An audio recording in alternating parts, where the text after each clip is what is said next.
पहले ही लगाया हुआ था। अच्छा, हमारे पास पहले से थी जी firewall? पहले से था वो। पहले एक इसराइली कंपनी है सैंडबाइन, उसका लगा हुआ था। सैंडबाइन एक कंपनी है, उसका हमारे पास WMS लगा हुआ था। बाद में वो चेंज हो गया और एक चाइनीज कंपनी का लग गया उसकी जगह। अच्छा। तो वो एक नेशनल फायरवॉल पहले एग्जिस्ट करती है।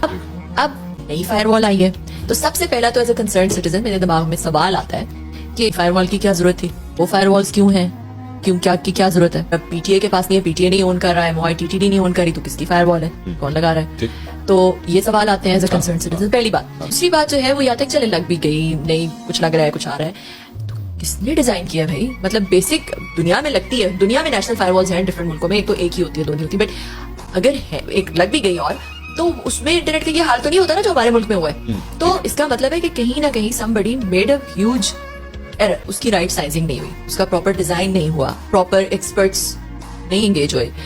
जिसने भी किया है उसने कोई बहुत बड़ी उसके पैरामीटर्स में, रूल्स में या डिजाइन में